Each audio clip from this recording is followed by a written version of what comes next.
Hola, muy buenas tardes o buenos días o buenas noches desde donde se encuentren el día de hoy, que es 24 de agosto de 2022, y estoy realmente muy contenta y muy entusiasmada, no lo puedo evitar decir, porque el día de hoy vamos a finalizar el ejercicio de las Brainstorming Sessions, un ejercicio que hemos venido realizando desde junio pasado. Esta es la sexta y la última. Se llama El papel de la cultura y las artes en un mundo en crisis.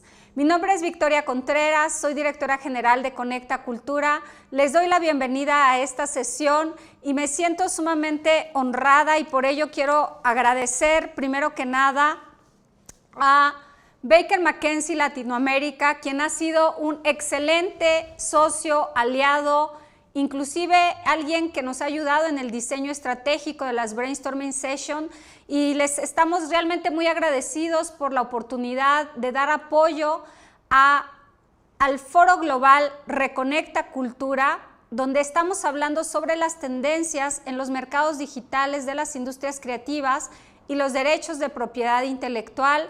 Recordarles también que este Foro Global Reconecta Cultura es parte de los foros paralelos del Mundiacult 2022. Como ustedes saben, una de las conferencias de políticas culturales más relevantes que van a suceder en nuestro país del 28 al 30 de septiembre en la Ciudad de México, y por eso también estamos sumamente honrados. Y el día de hoy, quizá para mí es un tema muy particular, de interés muy particular. Sé que también para las audiencias que nos van a estar viendo, porque el contexto del último año y de los últimos 3 años han puesto en cuestión no solamente al mundo de la cultura, sino en general al mundo. Pero la cultura tiene bastante que aportar y bastante que decir frente a estas crisis, a estas emergencias globales que estamos viviendo, y no queremos perder la oportunidad de que las principales voces que han hecho aportaciones tan significativas a la historia de las políticas culturales y a la historia contemporánea de lo que viene sucediendo en el ámbito de la cultura, conversen el día de hoy con nosotros y nuestras audiencias y nos digan desde sus perspectivas y desde ese trabajo que han venido realizando hace tanto tiempo, por qué el papel de la cultura y las artes es fundamental. Así que dicho esto, y antes de presentarles a nuestros invitados de lujo, vamos a arrancar con un acto simbólico que es presentarles un video de la compañía brasileña Armorial, quienes nos van a mostrar música brasileña tradicional, popular, de un país que quiero mucho.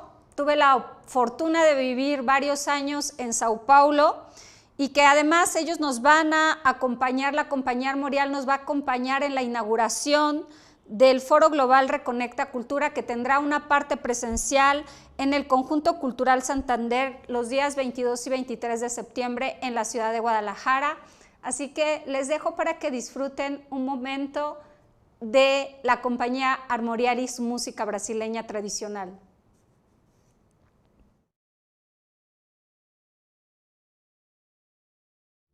Minha maroca resolveu pra gosto seu me abandonar, porque os fadistas nunca sabem trabalhar. Isso é besteira, que nas flor que brilha e cheira a noite inteira, bem após as frutas que dá gosto de saborear. Minha viola gemeu, meu coração estremeceu, minha viola quebrou, meu coração me deixou. É quando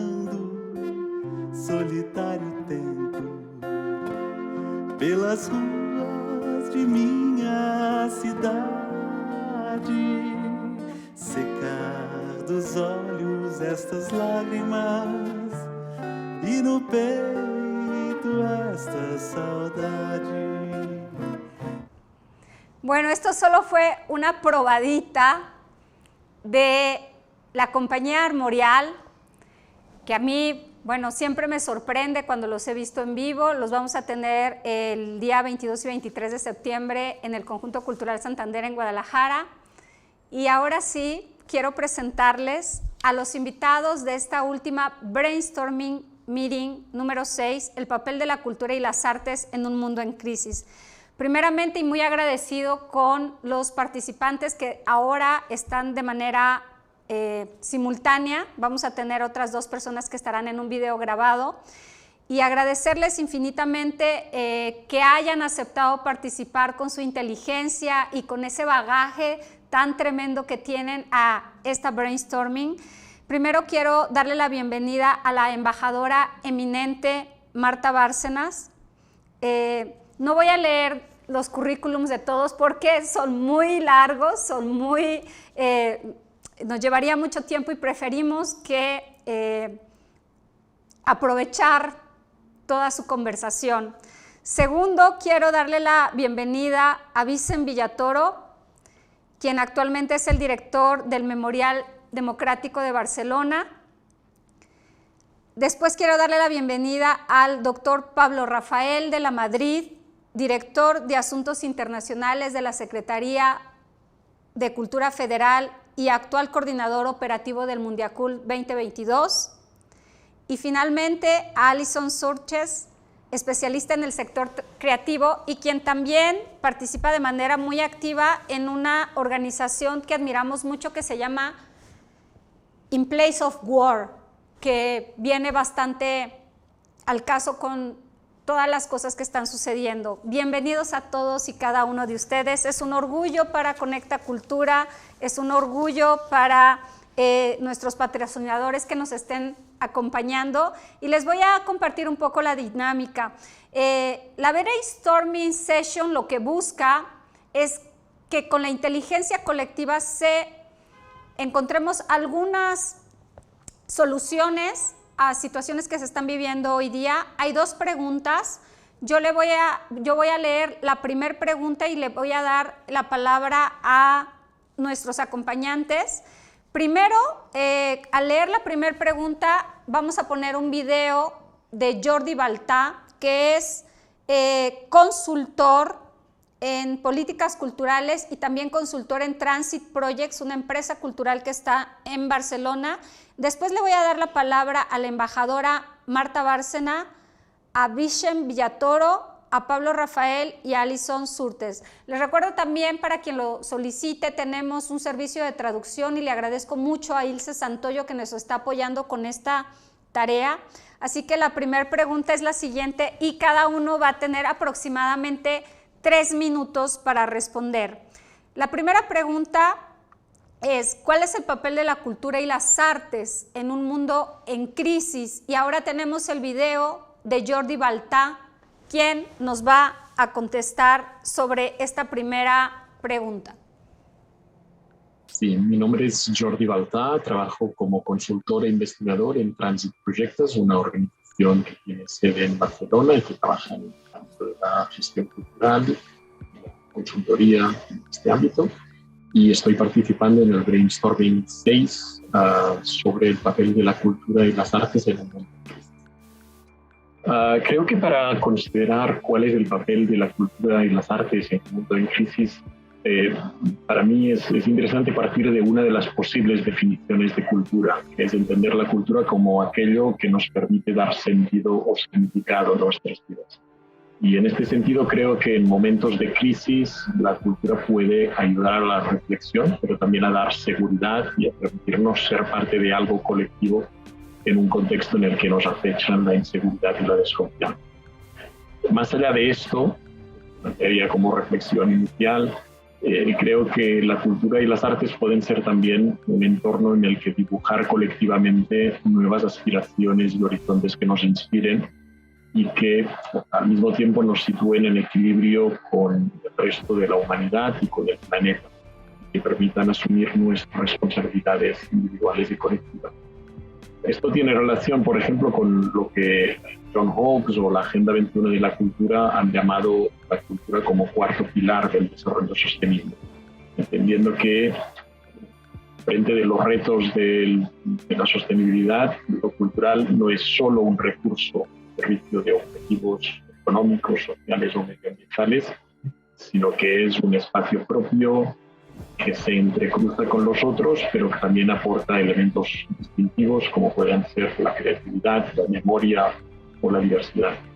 Luego creo que hay una serie de aportaciones de los últimos años, como cuando la economista Kate Raworth habla de la economía del donut o de la rosquilla, o cuando el informe de desarrollo humano que publicó el PNUD, el Programa de Naciones Unidas para el Desarrollo, en el año 2020, habla de cómo entender el desarrollo humano en el tiempo del antropoceno, y tanto Raworth como el PNUD nos plantean que hay que encontrar un equilibrio entre garantizar unas condiciones básicas para todas las personas dentro de un marco de respeto por las fronteras planetarias. Es decir, conservar el ecosistema natural y la sostenibilidad al mismo tiempo que garantizamos un desarrollo pleno y equitativo como sociedad, ¿no?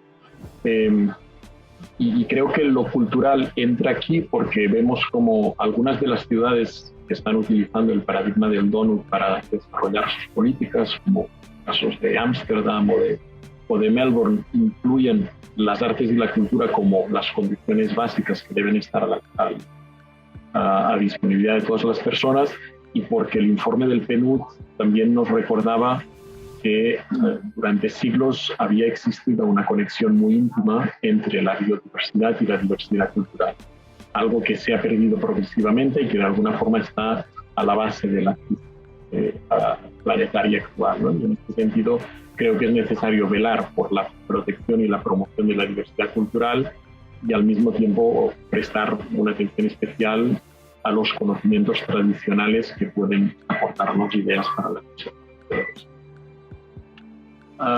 Yo creo que al reflexionar sobre la paz y la construcción de la paz, desde la perspectiva de lo cultural, hay una condición previa, que es asumir que la paz es un proceso multidimensional, que se tiene que apoyar en cuestiones económicas, sociales, políticas y ambientales, aspectos como la igualdad entre personas, el ejercicio de derechos básicos, la democracia, etcétera, etcétera.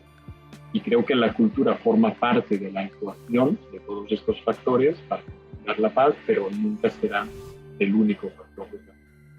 Habiendo dicho esto, creo también que hay factores culturales que pueden hacer aportaciones significativas para la consecución de la paz y la prevención. De entrada, si nos lo miramos desde la perspectiva del diálogo intercultural, creo que es necesario reconocer desde la cultura el valor de otras expresiones de identidades culturales en igualdad de condiciones, reconociendo su igual dignidad y reconociendo también el potencial de generar nuevas expresiones mixtas o distintas. El pensador brasileño Teixeira Coelho, que desapareció hace poco, se refería a la cultura como una larga conversación. Y creo que asumir esta idea nos lleva a la importancia de reconocer que las expresiones culturales de otros también son fundamentales para dinamizar y para desarrollar nuestra propia vida. Creo que en este reconocimiento del valor y de la importancia que tienen otros para nuestra cultura está una de las semillas para construirla.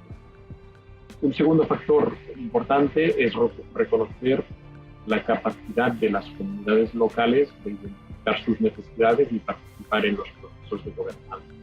Es decir, sobre todo planteándonos el contexto de encuentro entre culturas, creo que es necesario ser sensibles a las capacidades y a los conocimientos locales y al papel de las comunidades de apropiarse de sus procesos y de sus políticas y proyectos. El año pasado hicimos un informe sobre relaciones culturales internacionales, cómo podían contribuir a fomentar la paz y la estabilidad en contextos de fragilidad, para la red de UNIC, para el Campus, para el Instituto Alemán llamado IFA, y entre los elementos clave para favorecer la paz en contextos de intercambio cultural estaba el implicar activamente a las comunidades en la identificación de necesidades, pero también su implicación activa a la hora de desarrollar programas que contribuyen a generar paz. Finalmente, creo que existe también una capacidad de artistas y profesionales de la gestión cultural de ayudar a interpretar contextos complejos. Y al hacerlo, también de poder ayudar a detectar de forma temprana o en primer momento algunas problemáticas sociales emergentes que pueden degenerar en conflictos. Y creo que reconocer esta capacidad de artistas y profesionales de la gestión cultural en este sentido debería conllevar que en misiones de análisis de contextos locales, pero también en procesos de comunicación y de construcción de la paz, se implicara esta mirada, se incorporara esa mirada y que se favorecieran proyectos artísticos para ayudar a construir puentes entre las distintas partes del mundo. Bueno, hemos escuchado las respuestas que nos ha dado Jordi Baltà, quien desafortunadamente no pudo estar con nosotros, pero su compromiso fue grande y nos mandó este video. Ahora le quiero dar la palabra para responder a la primera pregunta: ¿cuál es el papel de la cultura y las artes en un mundo en crisis?, a la embajadora eminente Marta Bárcena, y ella tiene 3 minutos para responder.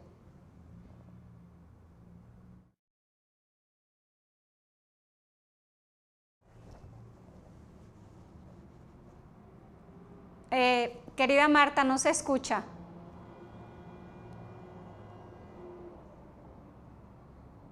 Sí, creo que hay un... Perdón. Ahora sí. Ya está, sí. Perfecto. Muchas gracias, Victoria. Es un gusto estar con todos estos colegas para reflexionar sobre el papel de la cultura y las artes en un mundo en crisis. Yo empezaría diciendo que si algo nos hace humanos, es justamente la cultura y las artes. Eso es lo que nos diferencia de otros mundos, quizás igualmente valiosos, pero que nos da esa característica de humanidad. Y en este mundo en crisis, en donde tenemos una crisis climática, tenemos crisis económica, tenemos guerras, tenemos hambrunas en el mundo, una pregunta que me viene rondando y que he visto reflejado también en otros pensadores es: ¿qué es lo que le corresponde ahorita a las artes? ¿Reflejar esa realidad tan dramática o darnos la posibilidad de imaginarnos una realidad alternativa, una realidad mejor? Y yo creo que caemos en el riesgo de que si las artes se ubican solamente en el reflejo de la realidad y las crisis, vamos a terminar en una estética de la maldad, o como alguna vez dijera en alguna conferencia Mauricio Montiel Figueras, en una estética de la fealdad.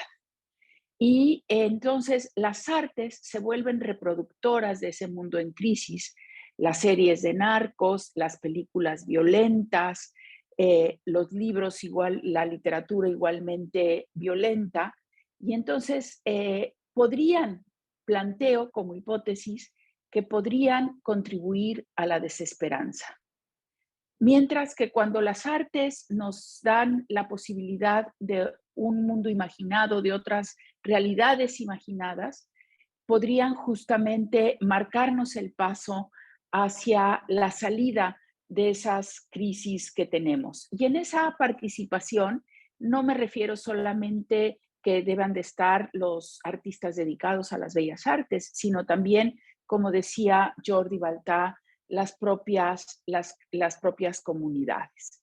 Ahora, aquí planteo otro tema. En estas crisis, en este mundo en crisis, hemos visto una reducción de presupuestos en casi todos los países, en todas las ciudades, al sector cultura y artes.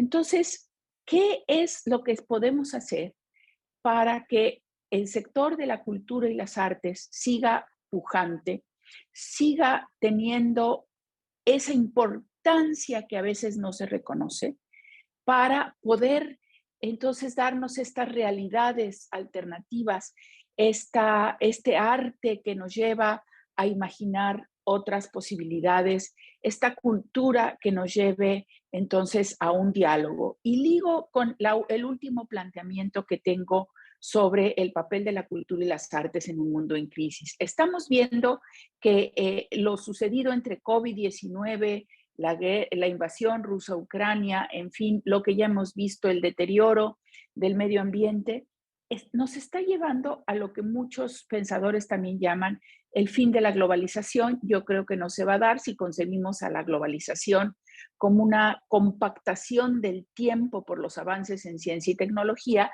y no solo como la imposición de medidas económicas neoliberales. Yo creo que entonces la globalización va a seguir, pero hay una tendencia hacia posiciones cada vez más nacionalistas, a cada vez más cerradas, cada vez más de decir solamente lo mío es bueno, a posiciones identitarias que quiero abordar después en la segunda pregunta, y de posiciones identitarias que nos llevan a guerras culturales. Y aquí, entonces, planteo de nuevo la vigencia de este debate que se ha dado en México durante años. ¿Hacia dónde vamos? ¿Hacia una cultura nacionalista o hacia un cosmopolitismo? ¿O tiene que haber una cultura basada justamente en la identidad nacional, pero abierta al mundo? Y eso en México se ha planteado desde Alfonso Reyes y antes, y creo que sigue vigente, y creo que es algo que deberá enfocar Mondiacult de manera especial. Muchas gracias, embajadora. Ahora le doy la palabra a Vicen Villatoro.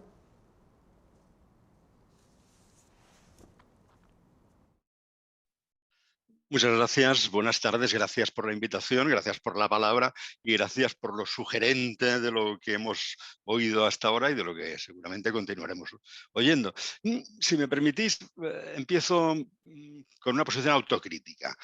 A la gente que amamos la cultura, que tenemos una relación vital, apasionada con la cultura y con la creación y con las artes, a veces tenemos un paradigma, tenemos un relato en el que en el mundo existen unas crisis que se han producido fundamentalmente por la gestión económica y por la gestión política, y la cultura es la solución, o como mínimo una parte de la solución.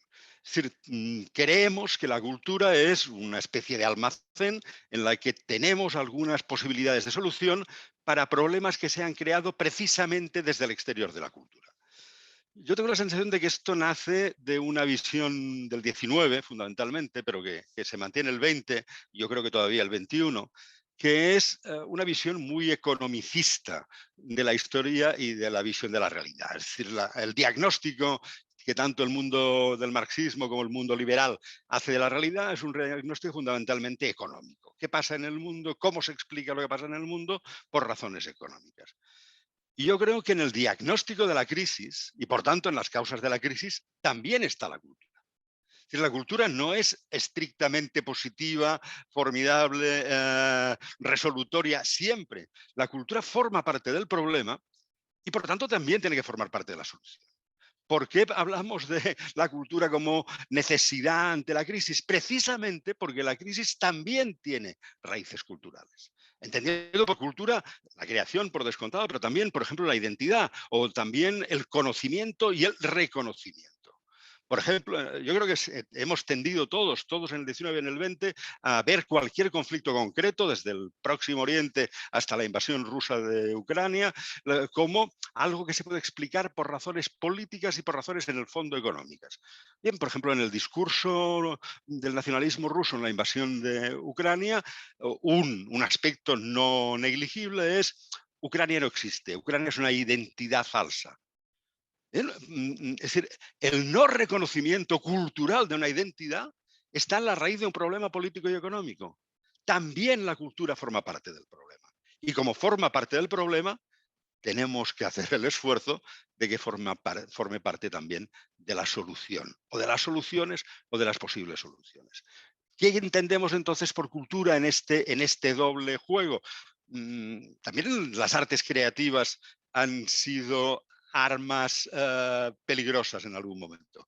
El nazismo genera una cultura propia, el estalinismo genera una cultura propia, una cultura propagandística. La creación cultural no siempre es en ella misma plausible y siempre es portadora de valores positivos, también puede ser de negativos. ¿Qué puede hacer la cultura? Yo creo que, y resumiendo mucho, y yo creo que tendremos ocasión de resumir más adelante, yo creo que tiene que hacer un esfuerzo de dar voz. Es decir, el mundo globalizado o no, o es un concierto de voces o no es nada.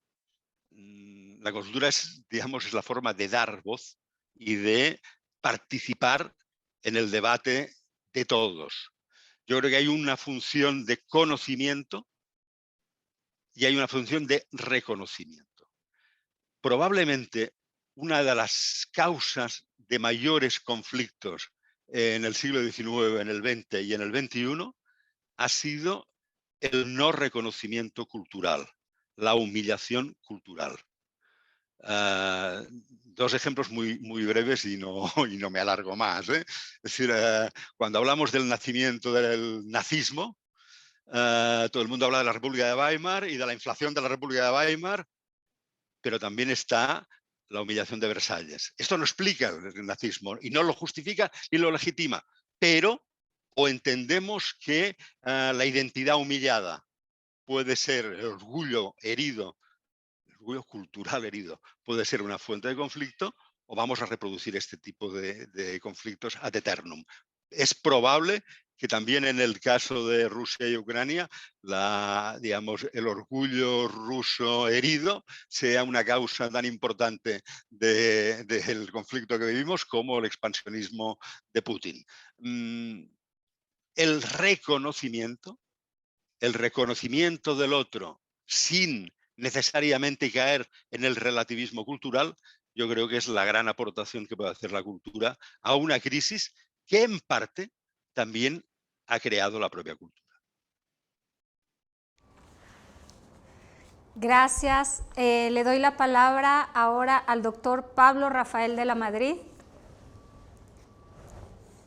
Muchas gracias, es un gusto estar en esta mesa. Saludos a Vicente, a Alison y a mi querida embajadora Bárcena.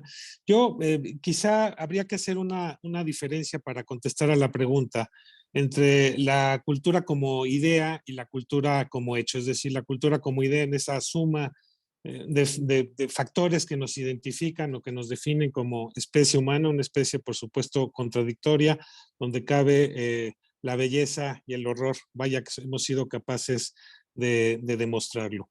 Entonces, primero hablando en esta idea de la cultura como idea, donde se asocia el quehacer cotidiano de las artes y lo que se entiende tradicionalmente por cultura, y del otro lado, en el entendimiento de la cultura como hecho, es decir, de las políticas culturales, pues hay vías enormes. A mí, en la primera parte que tiene que ver con la cultura como hecho, pues hay que tener muy claro que pues precisamente las artes y la cultura tradicionalmente entendidas pues permiten hacer muchas cosas, permiten anticiparnos, ¿no? Basta pensar en algunas narrativas contemporáneas cuando quisimos como sociedad y pensando por ejemplo en el cine, entender qué venía en el futuro, pues imaginamos las películas de extraterrestres o asociadas a las catástrofes de la humanidad, ¿no? Más recientemente, cuando quisimos entender cuál era la relación entre nuestra vida cotidiana asociada después a la creación de las redes sociales, pues las narrativas de la Matrix se impusieron en la cultura popular global. Cuando nos preocupamos sobre los temas de la migración, pues el arte cinematográfico, el cómic y la literatura, pues empezó a construir los discursos alrededor, por ejemplo, de las historias de los zombies. Y hoy que no tenemos ni la más remota idea de cuáles son las opciones o las múltiples opciones de futuros que tenemos, pues resulta curioso que la narrativa que se imponga sea precisamente las de los multiuniversos. Es decir, la cultura permite anticiparse, pero también permite imaginar dónde estamos, permite reconocer a partir de la literatura, del arte, de la música, el momento en el que se encuentra y dar cuenta de los hechos que estamos viviendo. La cultura y las artes es un mecanismo también de aprendizaje, y ahora pensando en el futuro y respondiendo a la pregunta, nadie podrá imaginar el futuro precisamente quizá con la principal herramienta de las artes y la cultura, que es la creatividad o la creación. La capacidad creativa será lo que nos permitirá precisamente afrontar las crisis presentes en esta etapa pandémica o pospandémica, y el futuro inminente que viene, incluido en tiempos tan convulsos como los que estamos viviendo. Ahora está la segunda parte, que tiene que ver con la cultura como hecho, y en ese sentido hay que diferenciar muy claramente y hablar de políticas culturales. Y en ese sentido, las políticas culturales, pues también quizá estamos en un momento de la historia de la humanidad que es un cambio cultural sin precedentes, que al mismo tiempo nos arroja herramientas quizá para atrevernos a ser optimistas. Yo soy un optimista desencantado, es decir, me hago cargo de la realidad, creo en el oxímoron como figura poética, pero también creo en la posibilidad de que las políticas culturales pueden, colocándolas en el centro de las políticas del desarrollo, pues aportar al desarrollo de las propias civilizaciones. Obviamente podemos hacer críticas contra la estupidez de la cultura, ya Vicent había puesto una serie de ejemplos, y del otro lado también podemos imaginar políticas culturales que se coloquen en el centro de la agenda de desarrollo de los países. Basta ver los datos, ¿no? En términos económicos, la cultura, las artes es un motor económico. Datos de la UNESCO, estudios recientes, es el sector que más empleos genera entre los jóvenes y entre los 19 y los 29 años. Pensemos en la oportunidad digital, asumiendo sus propios costos, ¿no? La cultura es fundamental para atender temas de la recomposición del tejido social, para atender temas de violencia, para atender temas, digamos, que tienen que ver con la recomposición de comunidades que han sido afectadas o por la guerra o afectadas por la pobreza, o en el caso de México, afectadas por el narcotráfico. La cultura, las políticas culturales pueden ser centrales a la hora de pensar en el desarrollo o en el desarrollo de políticas sostenibles, en pensar en la sostenibilidad. Y la cultura, ya lo hemos visto, también es un instrumento fantástico para intervenir en procesos de paz. Cuando pensamos en hechos tan horrorosos como el que sucedió hace un par de semanas en el caso de Salman Rushdie, apuñalado después de vivir 40 años al acecho, cuando pensamos en la destrucción de templos o de espacios arqueológicos dedicados que son patrimonio cultural, como las destrucciones en los templos, por ejemplo, pienso en Palmira, o cuando vemos en el caso de Ucrania, ya se mencionaba hace un rato, el patrimonio cultural destruido, pero también la persecución política de artistas, o también del otro lado, hechos tan inusuales como prohibir escuchar a Tchaikovsky, o que un artista tenga movilidad por su nacionalidad, pues eso obedece precisamente a la estupidez de la cultura. Yo también coincido con Vicente en que el asunto tiene que ver más bien con la naturaleza humana, y que en términos de políticas culturales sí existen las herramientas, y eso es lo que se discutirá en Mundiacult, para definir agendas compartidas que permitan construir consensos globales, que permitan construir comunidad internacional, pues alrededor de temas que son fundamentales y que sean los ejes de la discusión del futuro: la economía creativa, la protección del patrimonio, la construcción de la cultura de paz, la defensa de los derechos colectivos. Y en eso la cultura tiene muchísimo que hacer, y en ese sentido creo que lo más importante es ir pensando en que quienes nos dedicamos a esto tengamos la capacidad de colocar estos temas en el centro de las culturas del desarrollo y la sostenibilidad. Muchas gracias. Muchas gracias, Pablo. Ahora le doy la palabra a Alison Surtes. Hello. Apologies that I don't speak Spanish. My understanding is very little, but I really want to speak more to artists particularly, and not just think about broad spectrum culture. if we look at the work that In Place of War has done over the last 20 years, we've done a lot of research in sites of conflict. And that's not just war zones, it's post-war, it's also gang warfare, it's also social upheaval. And one of the things that has come through all of that, but also through understanding and doing projects on a personal level, is that as human beings, we really want to connect. And what culture does, it allows us to connect, to feel that we are part of something. Art in particular plays a large role within the context of culture. And art transcends barriers.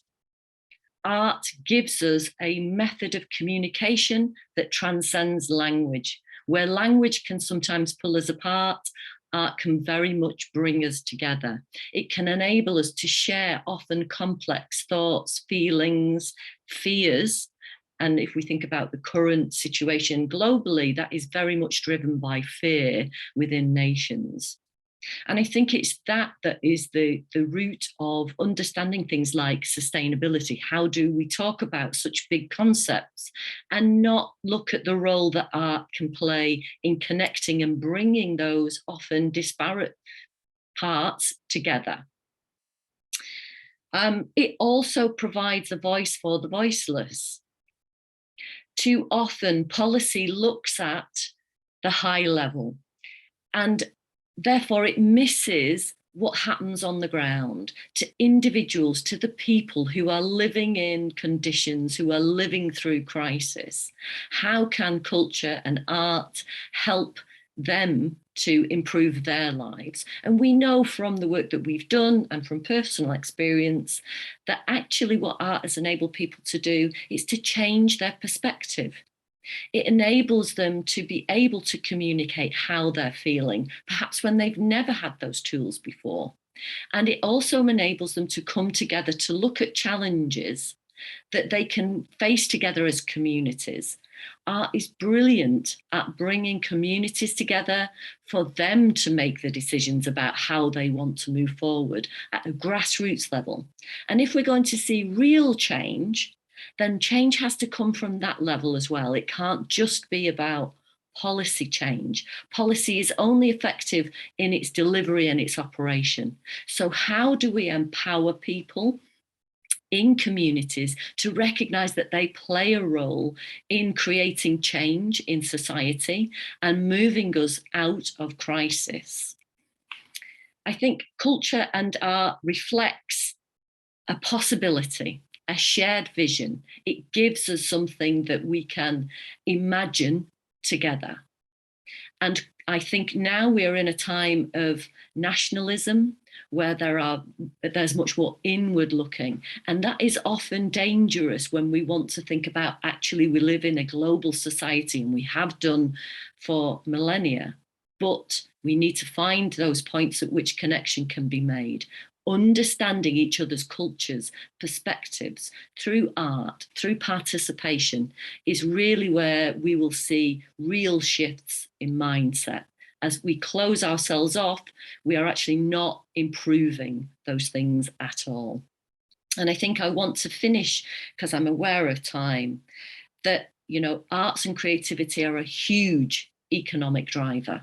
And we should be encouraging and enabling and supporting all communities to benefit from arts and creativity and what it can do for economies, because if economies are strong, people are strong, they are supported, and they have opportunities. Thank you. Gracias, Alison. Bueno, entramos ahora a la segunda parte de esta brainstorming session, el papel de las artes y la cultura en un mundo en crisis. La pregunta 2 es, ¿cómo contribuir a la consolidación de la paz mediante el diálogo intercultural? Y para ello, primeramente quiero presentarles el video que nos hizo favor de grabar Sylvie Durán, ex ministra de Cultura y Juventud de Costa Rica. Soy Sylvie Durán Salvatierra, gestora cultural. Trabajo activamente en el sector hace 25, 30 años, primero como actriz y pues en las artes escénicas en general, y paulatinamente más y más en la gestión. En la última fase de mi vida, del 2015 al 2022, tuve la oportunidad honrosa de ser ministra de Cultura y Juventud en Costa Rica. Me gustaría referirme al papel de la cultura y las artes, primero de manera general y luego abordar un poquitito la coyuntura y el tipo de época en la que estamos. Digamos, cada sociedad, cada espacio define algunas expresiones humanas como artísticas, como culturales de relevancia para esa comunidad, y generalmente hemos puesto el acento en que el arte es esencialmente el proceso de construcción de cierto tipo de producción artística. Entonces, tanto este artefacto, digamos, que puede ser un objeto, pero también un espacio en vivo, etcétera, y el proceso con todas sus fases y metodologías, digamos. Yo quisiera poner acento en que en el arte y la cultura, para que esas dos cosas puedan suceder, las personas que se dedican profesionalmente desarrollan una serie de competencias, de habilidades, de capacidades humanas, como en cualquier otro oficio, que son muy singulares. Y son singulares porque tienen que ver con una manera de relacionarse con uno misma, con el cuerpo, la expresión como una herramienta de la que uno hace un esfuerzo de digamos, domesticación, de ejercicio, de impulso coherente entre unos mundos de impulsos interiores y una forma de entregarlos al exterior, digamos. Y digo que esto es muy importante porque una de las cosas que ha pasado con el tiempo es que, amén de que, a diferencia en el siglo XIX o antes, los artistas no son unos pocos virtuosos reconocidos un poco por si tenían acceso o no a los espacios de poder. Conforme avanzamos en el paradigma de derechos culturales, de la participación cultural, etcétera, encontramos que más y más defendemos que esas habilidades están en todos y todas, que son necesarias para el desarrollo pleno de las personas, de las comunidades. Y entonces nos vemos ante este dilema de que es algo que todos podemos desarrollar, ya sea porque queremos cumplir con unos estándares o con unos géneros, etcétera, o simplemente porque tienen que ver con unas capacidades de las personas que nos habilitan. Y hoy oímos hablar mucho, por ejemplo, de habilidades blandas y cómo el arte las anima. Pero más allá de eso, realmente de una forma de entendernos con sensibilidad, con unas formas de expresión que, bien sustentadas en la verdad interior, no buscan verdades, sino maneras complejas y sensibles de abordar la realidad. Yo creo que esas habilidades que están como por debajo, que son lo que está sumergido antes del producto artístico o de la carrera de un artista, son lo fundamental. Y son lo fundamental cuando hablamos de cómo puede impactar en la educación, cómo puede impactar en la convivencia, en nuestra capacidad de resonar con los otros, de construir sociabilidad aún en espacios de mucha diversidad, de entendernos como grupos humanos. Entonces digo todo esto porque conforme avanzamos en el tiempo, esto se ha hecho cada vez más evidente porque son más personas las que participan en el ámbito de la cultura, más grupos, se ha democratizado el reconocimiento a las expresiones culturales, pero además con una serie de los procesos recientes, desde el cambio climático, pero también la transformación tecnológica que impacta enormemente en la forma en que producimos, consumimos, intercambiamos, compartimos contenidos culturales, valores, comunicación. Tenemos que entender cómo esas cosas no son la misma, los artistas, sus producciones y todas sus competencias, y cómo estas son relevantes para todas las personas, incluso si deciden no ser artistas.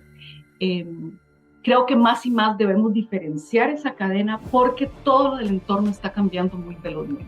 Entonces, en un mundo en crisis, más claridad tenemos que tener sobre dónde estamos intentando trabajar para fortalecer el lugar de las artes y la cultura en una sociedad. Nos interesa, por supuesto, en las producciones artísticas, en nuestras personas creadoras dedicadas mayormente a eso, cuya vocación principal es esa, pero también sobre todo en esa derrama enorme que tiene que ver absolutamente con la calidad de vida, de convivencia y de sociedad que somos capaces de hacer. Digamos que yo siempre digo, como si trabajamos con las artes, estamos hablando de las flores, los frutos, la fertilidad ya en esa sustancia hermosísima que podemos tener en ese producto resultante.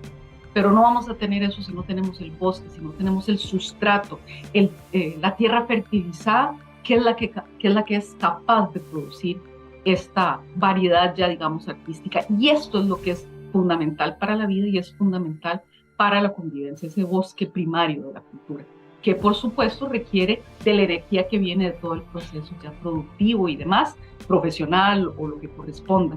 Entonces, toda esa cadena es relevante para que, como papel de la cultura y las artes, pero sobre todo como entendimiento, para que podamos sustentar y poner en ese lugar prioritario que corresponde, que es necesario en nuestra sociedad para la cultura.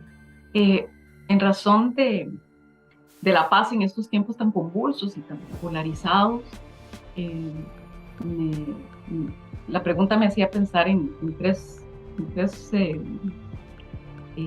autores o ideas recientes. Una tiene que ver con el programa que desde el 2005, creo que fue, que desarrolló Finlandia para el acoso en las escuelas. Es un programa que se llama Kiva y que una de sus particularidades, sin entrar en mucho detalle, se trabaja con los niños, niñas y adolescentes de 7 a 15 años, es que planteaban que todas las estrategias que habían intentado levantar no habían operado con impacto realmente claro y que siempre se enfocaban en la normativa, digamos, en el disciplinamiento, pero sobre todo en la figura de la persona que acosa, de la persona que hace el bullying, ¿verdad? Y que poco se enfocaba en el público de las situaciones de bullying, que participan de dos maneras. Una, reprobándolo, pero en silencio y achicadas por la situación de violencia, o aplaudiéndola, porque al final de cuentas para la persona que intimida, que agrede, parte de lo que alimenta indiscutiblemente ese comportamiento es la sanción social en la que considera que eso lo pone en una posición de valor, porque así le entiende. Entonces digamos que participamos las personas alrededor de una situación en que hay una persona que acosa y una persona acosada, o una situación donde unos vulneran a otros por omisión o por complicidad.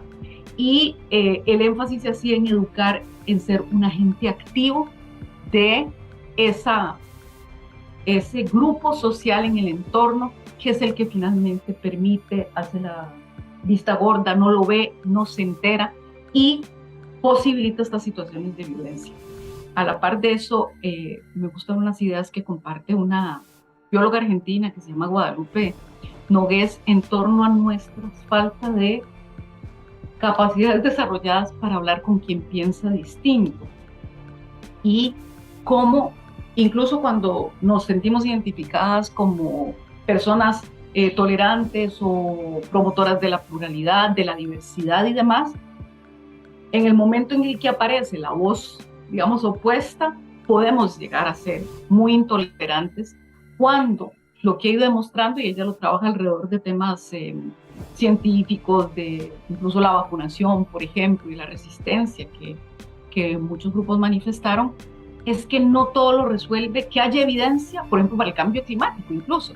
Hay evidencia clara, eso no siempre es suficiente. Entonces uno se plantea, o entonces, así como ya se configura el problema, es un tema de educación, y no siempre con educación, porque las razones y las motivaciones por las que las personas dudan de la evidencia, confían en voces que no son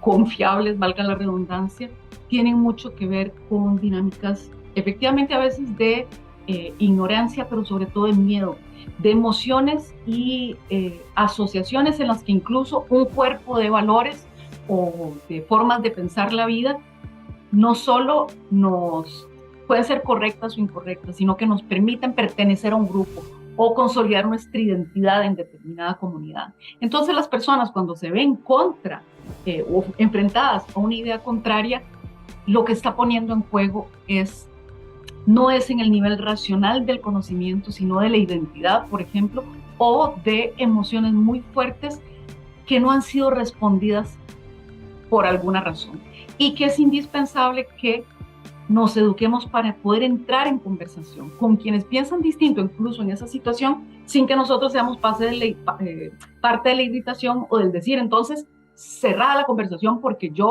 me parece inadmisible esa negativa a la ciencia, por ejemplo.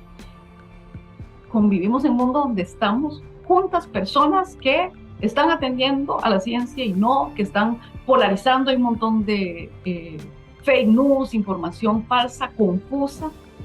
¿Por qué somos capaces de construir más o menos confianza? Y no digamos ya en darte de una vez la razón, en tener el espíritu suficientemente abierto para por lo menos oírnos y entender desde dónde nuestra experiencia nos ha llevado a determinada posición, porque lo cierto es que tenemos que construir la convivencia. Y pues ella plantea algunas tareas que podemos asumir y que uno encuentra que hoy se reproducen en distintos espacios.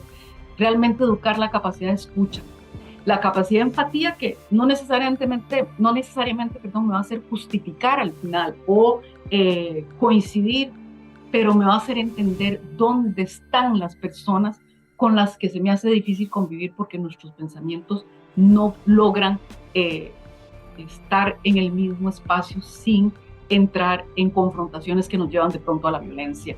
Y ahí pues promover el pluralismo de manera activa e incluso especialmente sumarnos a la idea de que necesitamos conversar con quien es distinto, porque eso nos educa la posibilidad de convivir. Y ahí entonces me parecía cuando leía la pregunta que parte de consolidar la paz con el diálogo intercultural pasa porque aprendamos a sostener los momentos que no son armónicos y de paz, sino justamente de conflicto, de diferencia con tensión, y que tengamos mucho mayor repertorio, capacidades instaladas, incluso así como zen y de claridad, madurez y empatía para poder sostener esas situaciones de tensión. Entonces realmente hay la resolución alterna de conflictos y una serie de parámetros que tal vez no son lo que uno imagina como un estado de paz, es de aún en la diferencia lograr llegar a puntos de convivencia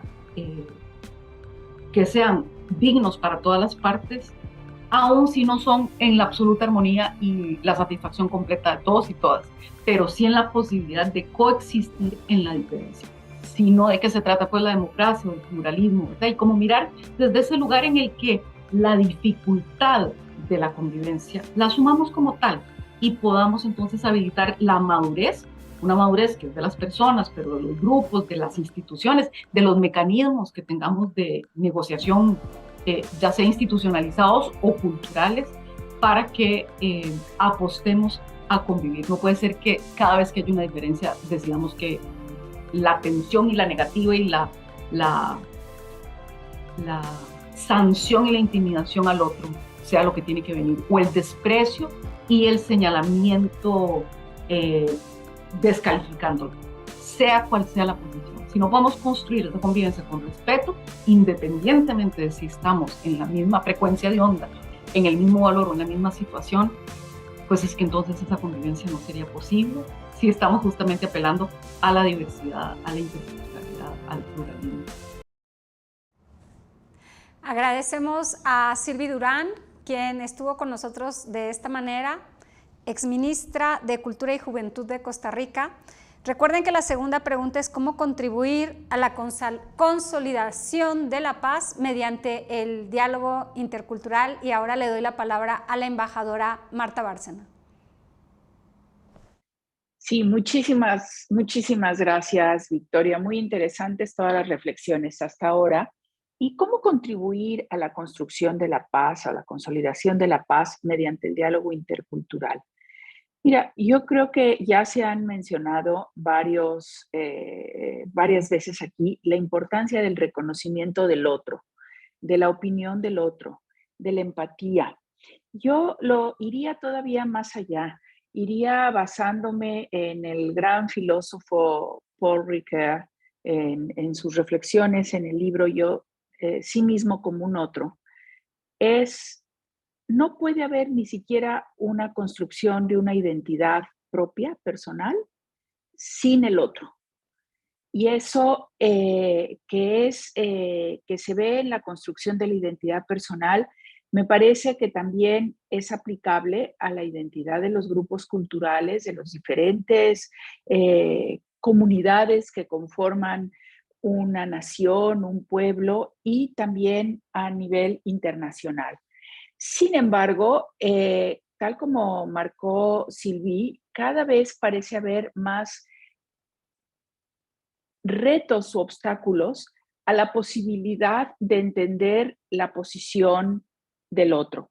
Y aquí me voy a mi experiencia reciente como embajadora de México en Estados Unidos, que me tocó ver pues, el ataque al Capitolio del 6 de enero, el asesinato de George Floyd, las tensiones raciales. Y aquí el problema que yo veo como el principal obstáculo a este diálogo intercultural, o uno de los principales obstáculos a este diálogo intercultural que presupone el reconocimiento del otro, es justamente los riesgos de estas identidades o de estas de estas políticas identitarias exacerbadas que llevan a las guerras culturales y que no solo no procuran el diálogo intercultural, sino que al contrario, cada vez lo hacen más violento y más alejado.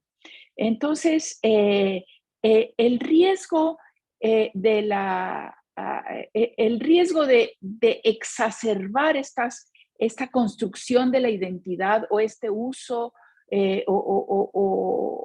o este trabajo sobre la identidad y de llevar estas políticas identitarias al extremo, es que en lugar de construir y propiciar el diálogo intercultural y que lleve a esta convivencia y esta paz, lo que hacen es alejarlo cada vez más, porque estamos viendo entonces la construcción ya a partir de estas identidades y de que la falta de reconocimiento del otro, estamos llegando a los fanatismos.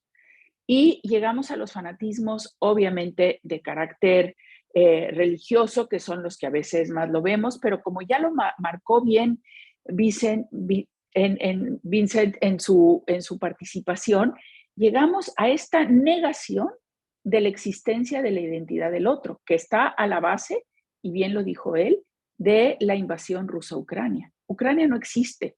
Ucrania es parte de esta identidad rusa. Y lo mismo vemos, por ejemplo, en Turquía. Los kurdos no existen, son los turcos de la montaña, ¿sí? Y lo vemos en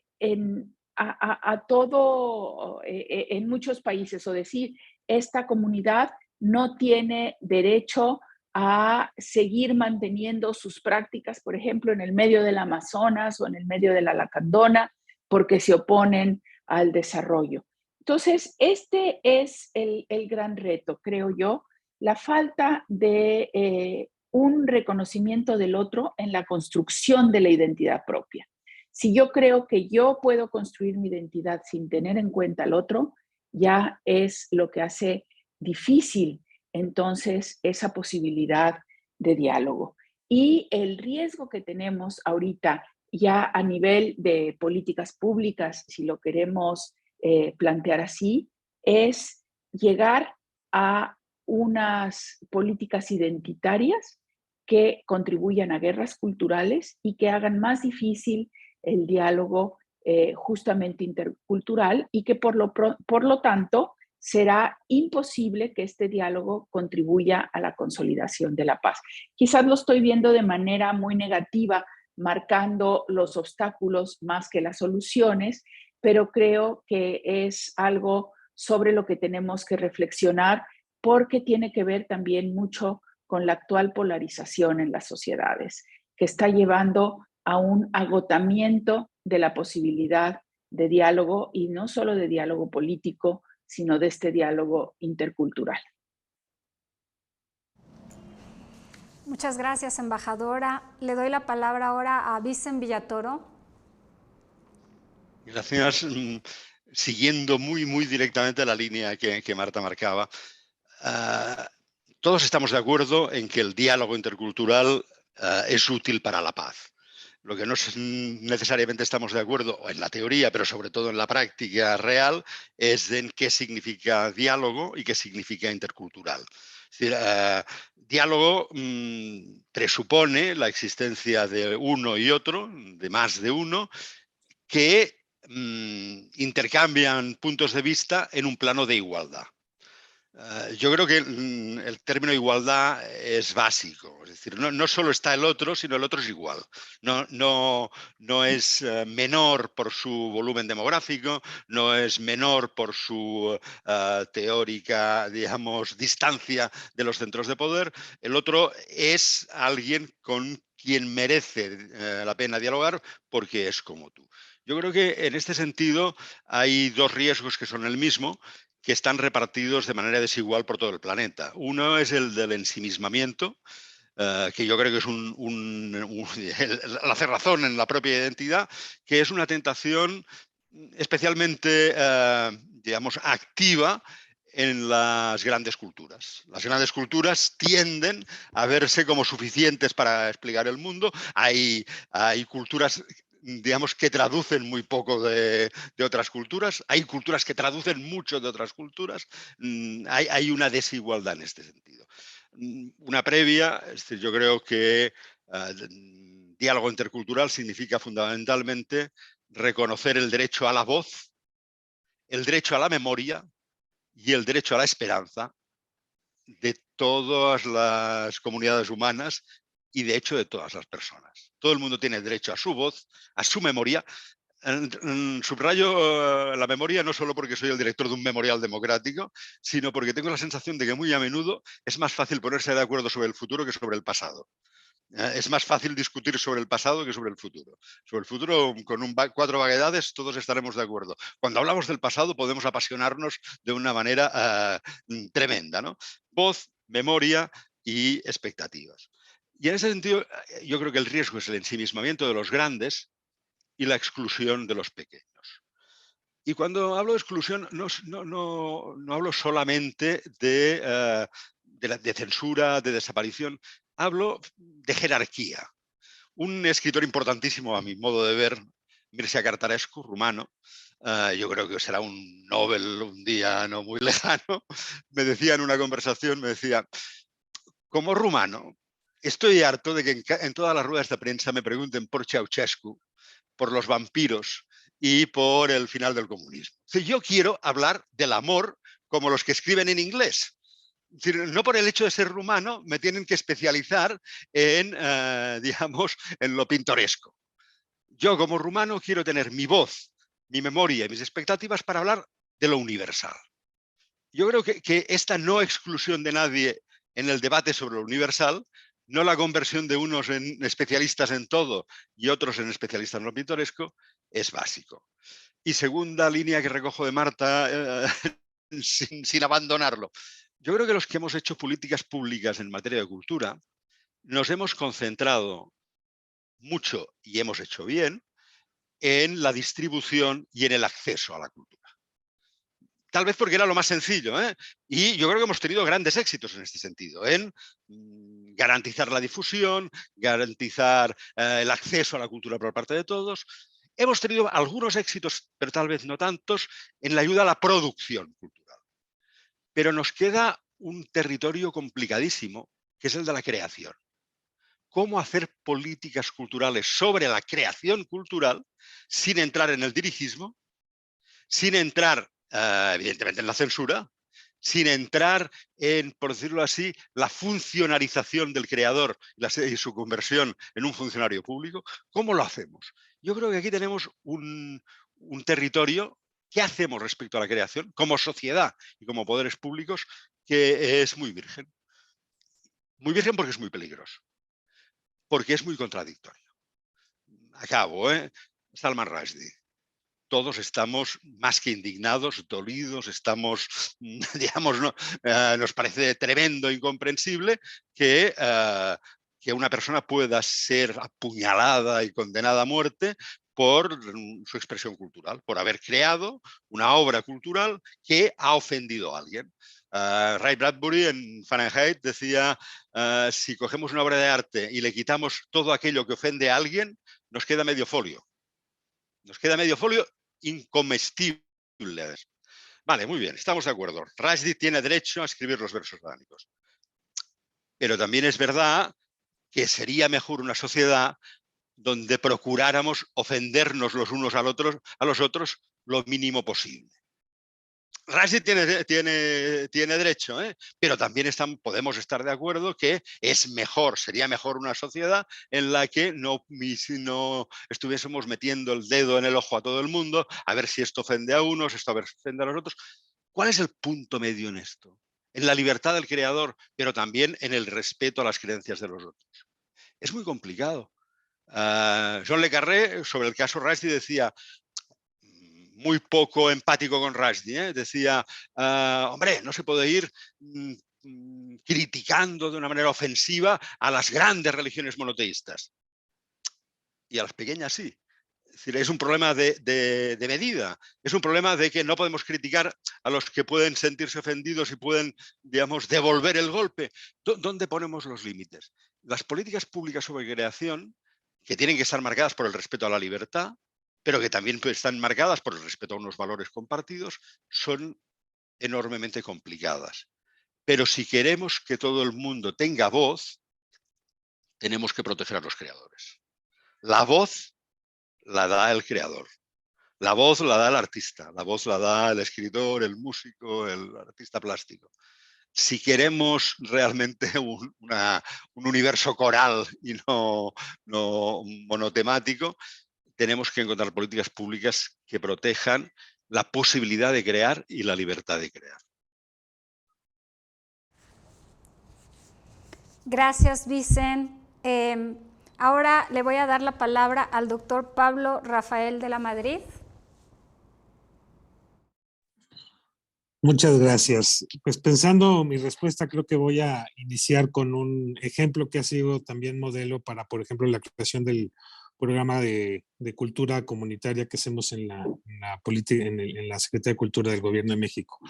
Les cuento esta anécdota. Existe un artista fantástico, Raúl Cárdenas, artista visual, que hace unos años compró una propiedad en Tijuana, que era la antigua casa o refugio o espacio de guerra de un narcotraficante muy conocido como el Pozolero, por sus métodos de eliminar a sus enemigos.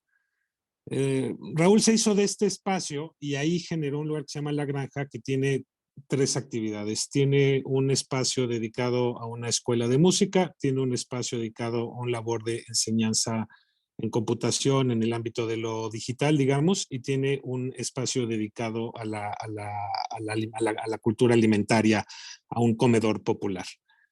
El proyecto inició con mucho éxito y al segundo o tercer año de sus actividades, un día regresó a su lugar, a este lugar La Granja, y la granja estaba vacía. Se habían robado absolutamente todo. Leyendo que el tema y el proyecto había fracasado, que su trabajo con la comunidad, una de las comunidades más violentas del país y de Tijuana, por la tarde recibe una llamada telefónica. Y el hombre que le llama le dice, ¿tú no sabes quién soy yo? Yo sé perfectamente quién eres tú y déjame decirte que yo soy quien decide quién vive y quién muere en Tijuana. Y ya sé quién se robó tus cosas.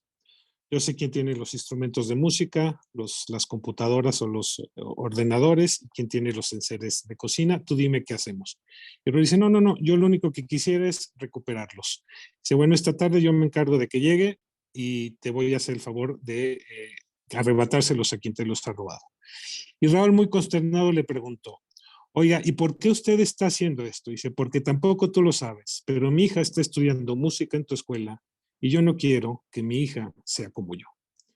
¿Qué pasó en ese momento? Que precisamente a partir de una actividad artística se rompió el vínculo heredado de la violencia de una comunidad a otra y se genera un mecanismo, digamos, de confianza.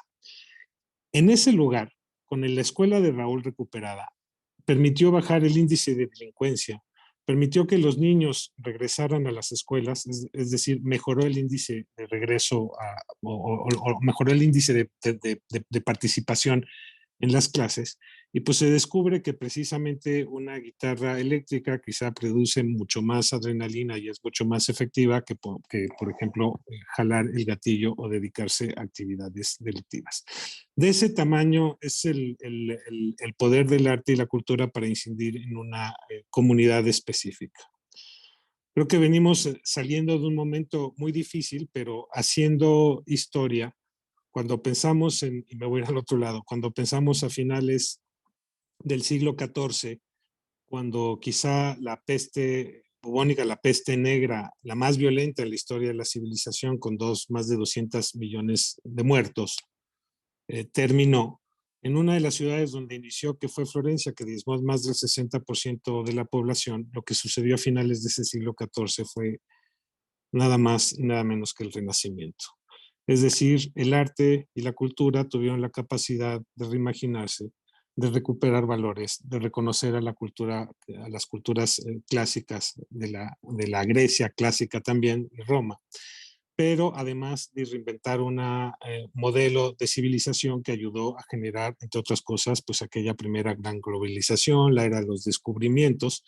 Y se hablaba hace un momento de un diálogo que tiene que ver con cosas tan sencillas que, por ejemplo, la dieta mediterránea no se explica sin el tomate americano, o la manera en la que la grana cochinilla influyó en la pintura flamenca, o la manera en que el arado europeo definió la agricultura en América. Esos son los diálogos civilizatorios, culturales que permitieron el desarrollo de las sociedades. Podemos poner muchos ejemplos, me quedo con este, pero si llevamos este ideal presente en la idea de una promesa futura que permita construir una sociedad distinta, atrevámonos a creer que precisamente el papel del arte y la cultura tiene esa posibilidad. Aquí se le ha llamado de diálogos, en un momento donde estamos en un espacio, en un instante de la civilización complicado. Nuestra idea de progreso ha cambiado radicalmente. En mente, gracias a, digamos, al cambio climático, entre otros temas, pues hay una idea de horizonte limitada. Pero por el otro lado, pues hemos dado un gran brinco civilizatorio en términos de la revolución digital y de la tecnología. Que si somos capaces de someter la tecnología al espíritu, pues será una gran ventaja para resolver precisamente una buena forma de contribuir a la construcción de la paz. En todo el mundo hay agentes culturales, en todo el mundo hay buenas prácticas que tengan que ver con la recomposición del tejido social y la cultura, el papel del arte en la civilización, el desarrollo de las habilidades y de la creatividad, el fomento de la imaginación. Quizá la gran ventaja que ofrece la revolución digital, si la sabemos aprovechar, es en la necesidad de construir inteligencia social. Y esa es ante la gran oportunidad ante la que nos encontramos. ¿Cómo contribuir a los procesos de paz? Apostar, digamos, no solamente desde el sector público, sino en conversación con el sector privado, con los agentes artísticos, con los creadores, con los artistas en todo el mundo, reconociendo que ahí es donde están los agentes. No hay que promover o publicar o hacer actividades, hay que reconocer dónde están y construir o atreverse a construir inteligencia social. Creo yo que ese es el mecanismo para construir procesos de paz. Creo que esa es la gran alternativa a la que se enfrentan estos diálogos paralelos y de camino a Mundiacult. Y en esa gran fogata global será precisamente, creo, uno de los grandes objetivos. Construir la inteligencia social que nos permita colocar a la cultura en el centro de las políticas de desarrollo y que nos permita imaginar el futuro en sentido práctico. Es decir, el pragmatismo en aras del idealismo. Muchas gracias. Eso es lo que yo tendría que decir por esto. Muchísimas gracias, Pablo. Ahora le doy la palabra a Alison Surtes. Hi. I've been listening to the conversations as everybody's been putting forward their positions, and I feel that a lot of what we are discussing around intercultural dialogue is recognizing that there are many layers to culture.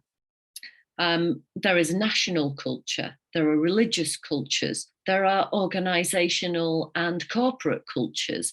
And I think what we also need to think about are power structures and whose culture is placed more highly and above whose else, because that plays into the role that policymakers can use in terms of how they make change through policy, because it's the redressing of power structures that really would see us come together through dialogue. And I would give the example of the refugee crisis, particularly if we think about across Europe. And I'm not just talking about the Ukraine-Russia war, but the waves of crises that we've experienced. One of the programs that I've been heavily involved in for 7 or 8 years is a huge program of intercultural dialogue through the Anna Lindh Foundation. And that is a program that reaches across all of the EU countries, across North Africa and the Middle East. And it's around trying to develop programs and opportunities for different cultures to come together to form understanding. Because actually in our process of othering people, particularly refugees in this case, then we are scapegoating, we're enabling and allowing, I think, the worst of our cultures and our natures as human beings to take precedence over actually what do individuals want on a daily basis. They want to live happily. They want to be able to have a home, to have food on the table, to have families. And if we asked anybody in any country across the world, individuals at a grassroots level would say exactly the same thing. So we already have so much in common in our humanity. How do we then bring those opportunities? It's about presenting opportunities for people to simply have a conversation so that they understand the other perspective, because then you cannot use it through press and media and other means to channel, again, thinking about power structures, so that the blame for our ills or the blame for the reason why things are going wrong is because of somebody else. I think that somebody talked about being adult and having that opportunity to actually be adult about this and think about where are the opportunities for cultures to come together around the table, share their commonality, share their humanity, because that is where real change happens. One of the issues is not thinking about multiple cultures, but how we bring them together to intercultural dialogue. I think as well, it's that looking at the positive impacts that intercultural dialogue, but also many cultures living together has. And there are multiple benefits to multiple communities coming together.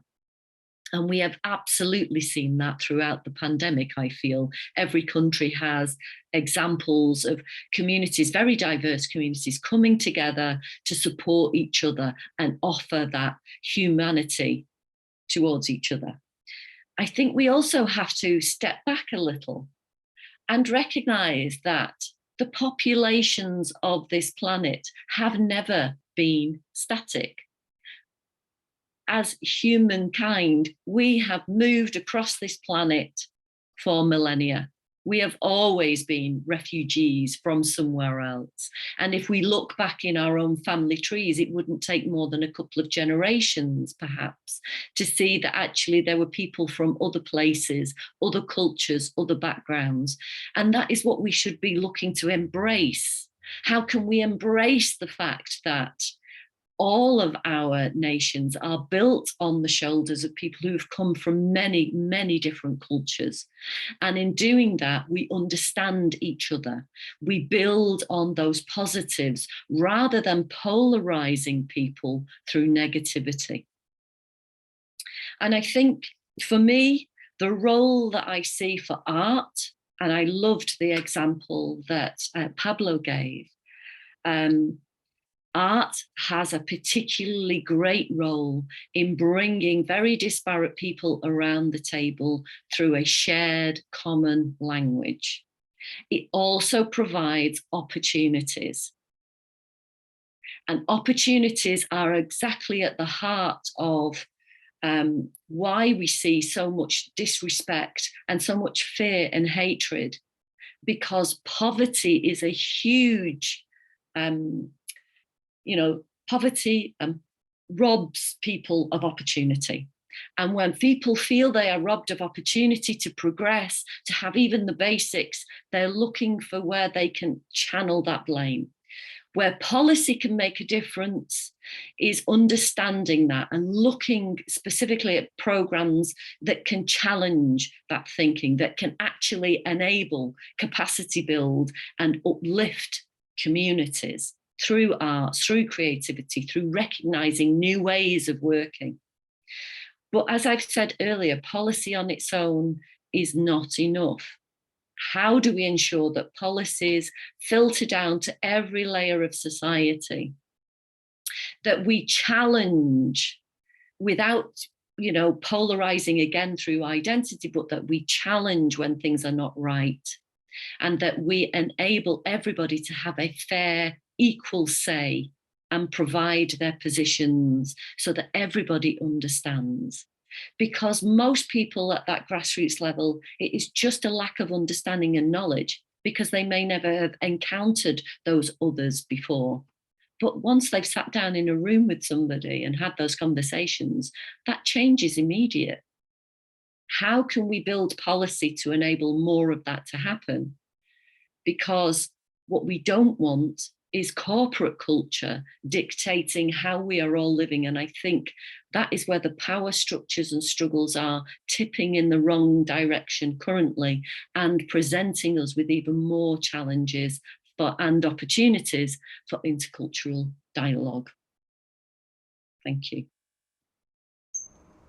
Muchísimas gracias, Alison. Bueno, nos estamos acercando casi al final de esta brainstorming session número 6, el papel de la cultura y las artes en un mundo en crisis.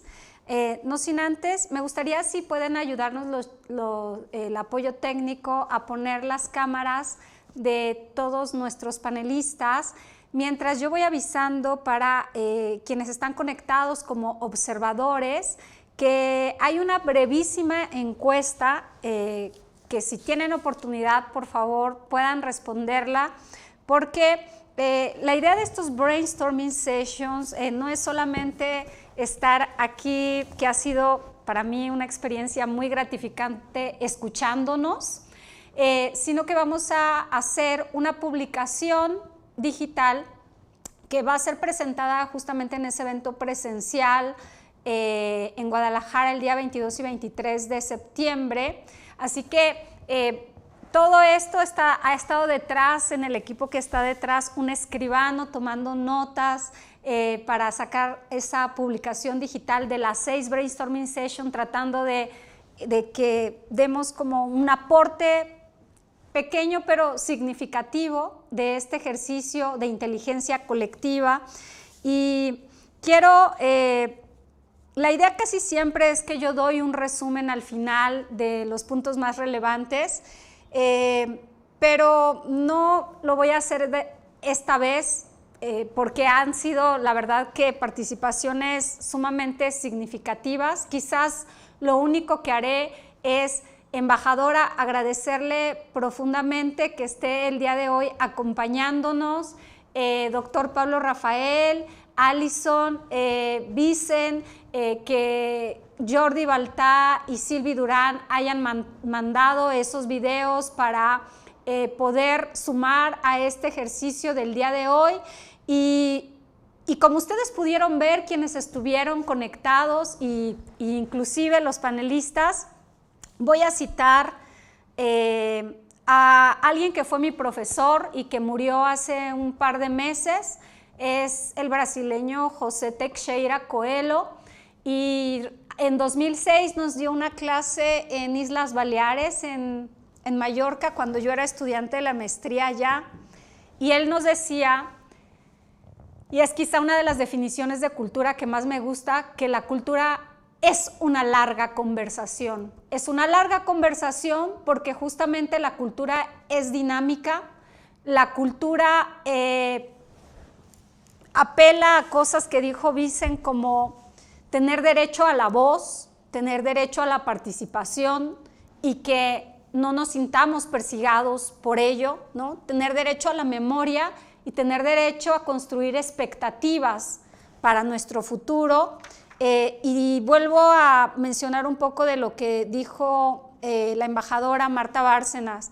Creo que sobre todo lo que nos permite la cultura y las artes, a quienes nos hemos sentido aprendidos por ella, es imaginar realidades distintas, realidades alternas, realidades que mejoren nuestra perspectiva, no solamente individual, sino nuestra perspectiva colectiva de convivencialidad en nuestros barrios, con nuestros vecinos, a nivel de países, en el concierto internacional, aprovechando también que tenemos hoy a quien es el coordinador operativo de lo que va a ser el Mundiacult 2022.